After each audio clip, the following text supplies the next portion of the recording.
Welcome to Fate Grand Order. My name is D-Sher, or Hero for short, and in this multi-part beginner's guide video, I will provide a step-by-step introduction to the mobile game that you see in front of you, Fate Grand Order.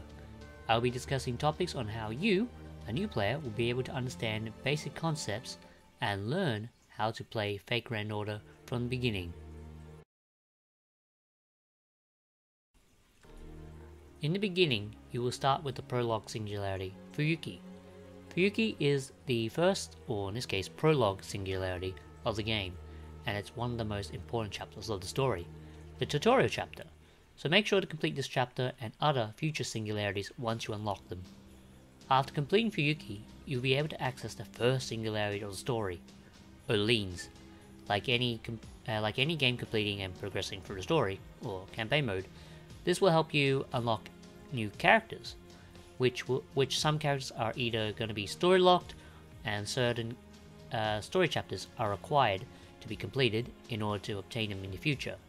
This excludes special raid up banners, which can at times bypass obtaining story locked servants.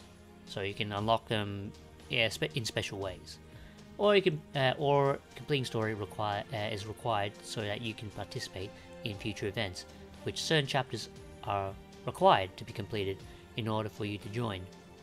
Events are unique, special occurrences that other players can participate in, which can range from handing out free servants, known as welfares, free St. Quartz, Fous, and so forth. If you're participating in an event where it hands out free servants, make sure to complete the entire story event, otherwise the servant will leave your party, or in this case leave your inventory, by the end of the event's time limit. When completing the first few parts of the tutorial, you will arrive at your very first summoning session.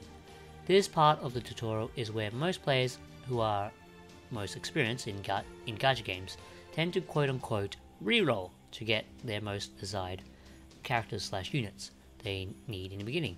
For Fate, this is a little bit different, as any character you get in the game can help you out in different scenarios. But if you want the best early progression in the game, you would reroll for Heracles, or Hercules if you know your Greek mythology, as his class in the game is named or called Berserker. Basically, if you have seen any of the Fate anime, you know that Hercules is one of the strongest characters in the game.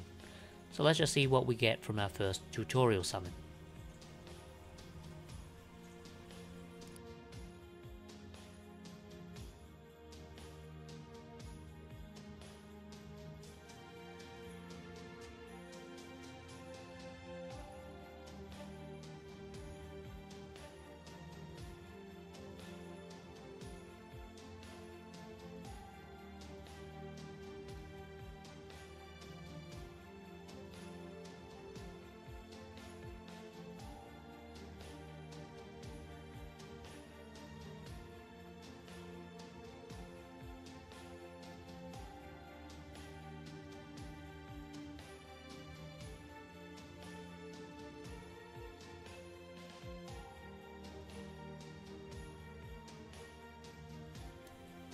So after getting a lot of the unique servants in this beginner's role, you're always going to guarantee at least one 4-star servant in the beginning of the tutorial role. So most players usually either reroll just to get the servant they want, or they want a bit of a challenge and they'll accept whatever comes out of the banner. So in this case, we did get a couple of 3-star units, which aren't too bad if you are playing as a budget.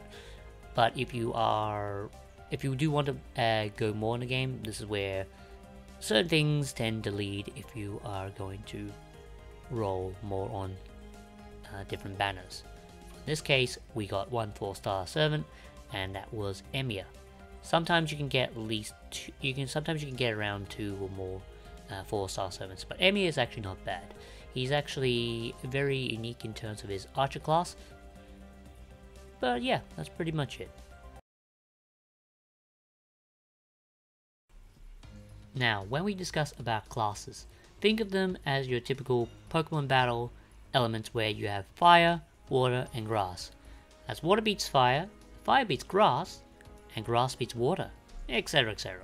For Fate, this is somewhat similar, but a little bit different, as you have your knight classes such as Saber, Archer, and Lancer, whilst the other side you have cavalry classes such as Rider, Assassin, and Caster. You'll see in this chart that for the red arrow, it depicts what a class type is weak to. For example, Saber beats Lancer, so Saber beats Lancer by pointing to the right side, which Saber is stronger against Lancer class. Lancer beats Archer, and Archer beats Saber. But what if you put a Rider class to fight against a Lancer class, for example? Well, in this case, they'll do neutral damage. They won't do stronger, or they won't do weaker damage. They'll just do average damage. So when it comes to Berserker class, well, that's a little bit different, because they will do 1.5 damage to every single class, except Foreigner. Because with Foreigner, you'll receive 2 times damage for that class, but you'll deal like half the damage with Berserkers. So yeah, it's a little bit complicated in the beginning, but it's once you get used to stuff, it's not too hard to explain. Because let's say for the resist one, Sabers are going to do less damage to Archers. They'll do half the damage. So with the extra classes, this is where the mobile game differentiates from the anime, if you have seen the anime. So with extra classes, you will have alter egos and foreigners. And later in the game, we will have, for the English version that is, we will have pretender class. Because it depends on when you watch this video, because a pretender class is like the complete third part of the circle for the foreigners, alter egos, and you've got pretenders, which are kind of like a full circle between, which similar to what the other ones are. They'll do resisting damage to each other. So alter egos are good against foreigners. Foreigners will be good against pretenders, I believe. Yeah, and pretenders will do effective damage against alter egos. But if you're thinking about alter egos and pretender class, this is where things get a bit interesting, because alter egos are actually, they will actually do 1.5 damage to the cavalry classes, because they actually have more effects. They're like an additional subclass, or not really subclass, but more like they are an extra class that will do damage to a certain circle or group of one particular group of classes. So alter egos will do a 1.5 damage to riders, casters, and assassins, whilst the pretender class, it'll be kind of similar but for knight classes. So the pretender class will do 1.5 damage to the saber, archer, and lancer group of the circle. Yeah, I'll update this video in the future if this video gets more requests for me to update the pretender class. Once we get that, probably, I say sometime next year during June or July, depending on when they release Lost Bell 6.2, I think. But yeah, until then, we'll see how this video goes. For new players, this might be a little bit tricky to understand, but once you know how craft essence work, this is actually a lot simpler than you think. So with craft essence, or C.Es for short, like what most Fate players usually call it, C.Es are literally the short-term word for, or in this case, the abbreviation of craft essences. So they are like equip-based items you can place on your servant when creating a team before battle. So C.Es play a vital role for the game, as each one has a different effects written on them. So some give boosts to servants, noble phantasm, while some gives bonuses to a battle card type, and even some do both, depending on which ones there are. But most of the time they'll either be in the gacha themselves, or they will be free welfare-based Cs that you can actually get when you participate in the event. So if you participate in a certain event, for example, the current one as of filming this video is the Guda Guda event of 2022. you'll get certain Cs that will actually give you boosting damage, boosting CE to the. They'll give you a starting Noble Phantasm charge, whilst also giving extra damage to a certain card type. So let's take a look at the currencies that we have for our beginner's role. So for this one, we have Awakened Will, a chance to increase MP gauge by 12% each turn, and lose 500 HP each turn. This is a 4-star C. You might think that 4 stars and higher are pretty, like, really good, but in Fate terms, mostly we judge them by their effects. So in this case, Awakened Will, chance to increase MP gauge 12% each turn, and lose 500 HP per turn. It's a little bit slow because you want to really get things started on the very first turn, or in this case 3 turns is literally the max of certain Cs that will impact you. So this one is Divine Banquet, increase your MP gain by 25%. Normally for a starting player, the C actually is not that bad in terms of MP gain. So if you do some research and find out that your servant has pretty good MP gain, so what MP is like is your battery, MP battery. It's like a special ultimate charge type skill where you can deal damage, or it can do a special buffs or debuffs effects depending on which servant you are. You can check it out later on once I get into that. So this one has Gem Magecraft and Tumbra, I can't pronounce the name, sorry. Increase your critical strength by 25%. This is another 4-star. To be honest, not that good because critical strength isn't really that good, and you mostly want to give it to any servant. You want to give a C that servant that actually helps benefit them in battle. But in this case, critical strength, you need specific requirements in order for this C to be better, but it's actually not that good, to be honest. And then you get some like 3 stars or 2 stars, 1 stars.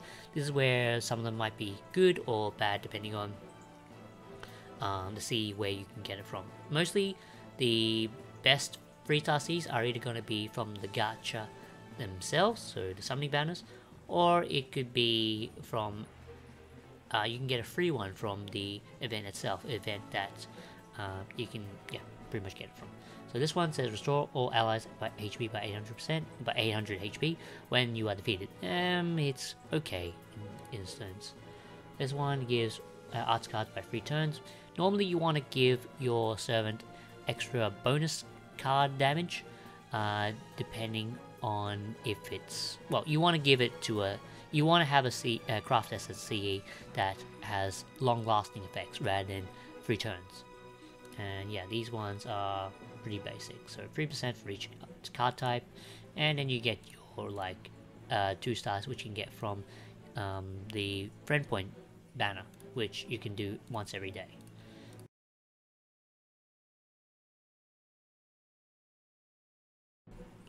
Last but not least, in the last part of the video, I will discuss the most important thing, one of the most important things that will help you throughout your journey, or the beginning of your journey of playing into the mobile game of Fate Grand Order.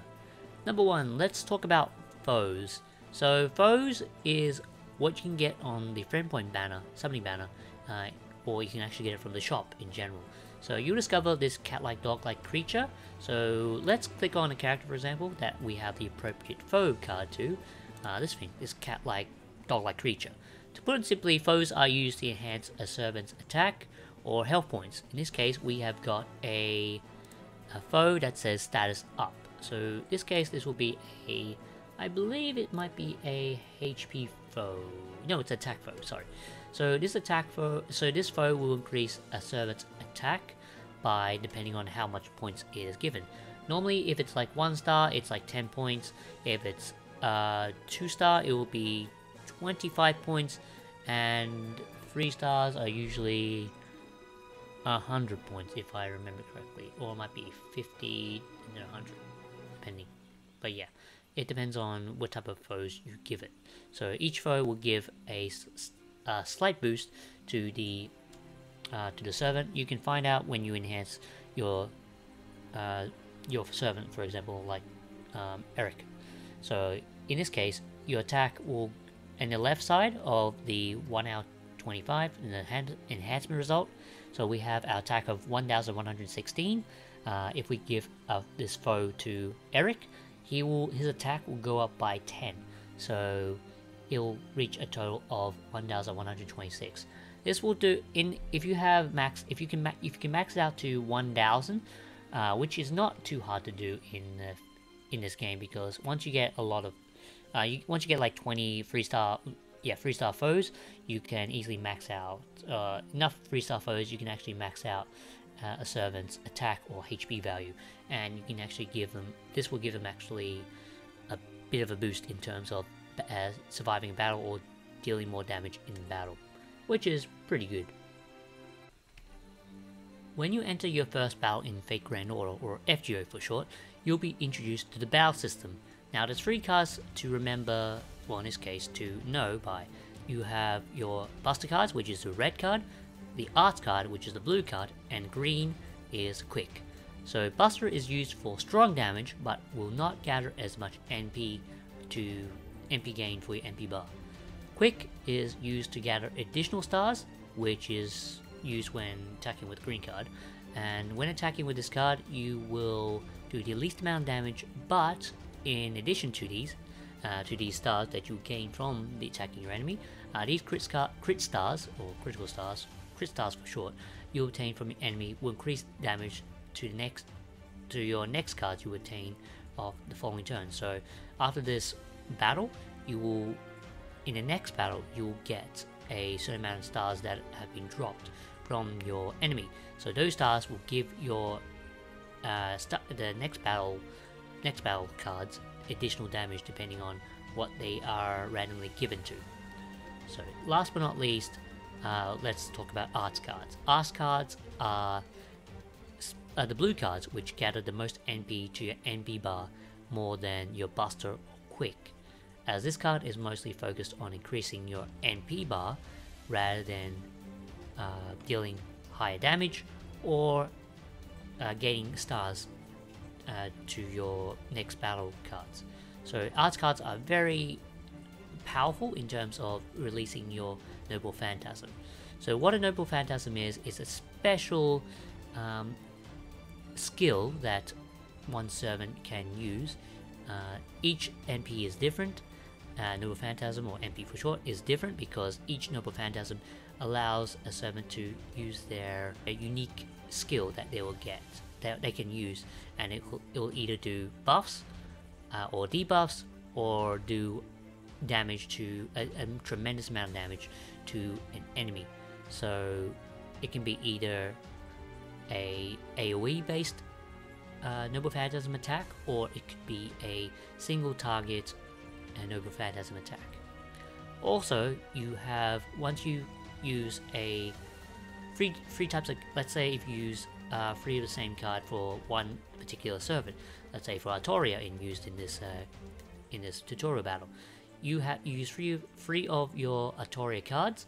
This will allow you to gain an extra attack. Now what an extra attack is that it will do a combination of 3 different cards.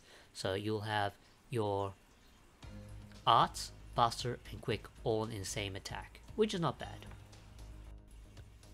The friends list, aka supports. The best thing about this game, where you can borrow other players' servants to help you through the story or events. Having more friends in the game will help you speed through your gameplay, as you can use servants that other players have invested their time and say quartz in to allow you to use any servant from your friends' support list. Let's take, for example, the one I have, for example, the one on my main account, so D00. So in this case, these are all the servants I have in my support list. As you can see here, I've raised some of my servants to level 100, and I've basically leveled up their skills to level 10, most of them at least. Yeah, it's pretty good. You can borrow these servants that you can use, these units or servants, however you want to call it, in the actual game. So in this case, this is normal mode, and you will have event mode, which I'll explain in a moment. So story mode, story mode, or your basically anything non-event related will use this normal support list. So you can borrow any of these servants. Let's, for example, say Artoria Pendragon. She's currently level 100, and she has this C.E attached to it, aerial drive, which increases her buster effectiveness, buster card's effectiveness, and increases her MP strength by 10%. It'll do more damage, and begin the battle with a 50% battery charge. And with her skills, I've unlocked these to 10. Charisma, increase all allies' attack by 3 turns, which is very, very good. It will increase the party's attack by a certain amount. And also Dragon's Core B level 10, increase buster card's effectiveness 1 time, and also, well, for 1 turn technically, and MP strength 1 turn, and change all your command cards or your current cards, battle cards that you have to buster for her own. Basically, all her cards will turn to buster cards, which will turn red. And also the last one is Shining Path, which is increase the MP gauge and gain a large amount of critical stars, or C stars for short, for yourself. Really, really good. And yeah, like you see here, I gave an pen skill. I'll explain more of that later on once I get into the video where I explain about the pen skills and stuff. And yeah, it's gonna be in the next video. So Noble Phantasm, this will allow me, this is what her special skill is, her Noble Phantasm charge, if you get it to level 100% during the battle. So you can, so what her Noble Phantasm will do is it will deal heavy damage to all enemies, and it will increase my MP gauge depending if I overcharge it. Overcharge is a term where the MP battery goes over the, goes over the battery. Pretty simple, over the charge. These are her command cards, so her battle cards. She has 2 buster, 2 arts, and 1 quick. And yeah, these are pretty much what you can adjust to if you have if you own the card, or in this case, own the servant. And this is her character skin, or in this case, her sprite. For borrowing support servants, there are 2 different types of slots. You have normal story mode and event mode, or event support. Event support is used for events that appear in the game, and story mode is for story mode. Normal is story mode, where you can actually use it outside of where you use this slot outside events. Make sure your friend and yourself, if setting up the support setup, to choose specific slots for your servants, which you want to place on the support list, as you will need to set this up for events or normal mode for other players, since the game sets your support list by default to story event in the same slot same slots by default, and you can change this at any time by pressing the slots in the category slot or the normal event slot in the bottom right below. So as you can see here, I've set my normal slot to slot 1 and event to slot 3. So you can change this to as much as you want. You can set my normal one to this one, and I can set this one, for example, I can set this to normal and event, but I'm actually not going to do that.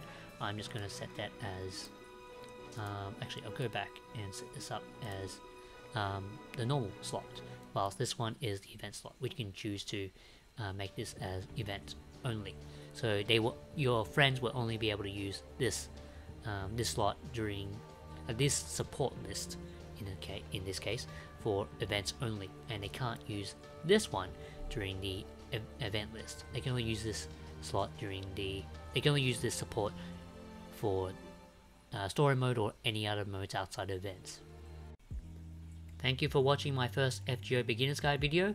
In the next video, I'll be discussing the gacha side of the game and everything revolving around it, such as the shop, enhancements, etc. Hopefully these topics will help you understand the basic aspects of the game and how you get your foot in the door for playing Fate Grand Order as a beginner. Tune in to my next video, which will be attached to a clickable link video here if it's shown up in the video itself, or check the description out below where the link will be available when it becomes available to watch. So if it's not shown already, it'll be in the link below if you can't click on it on the actual video. But yeah, thank you for watching, and I'll see you guys next time. Bye bye.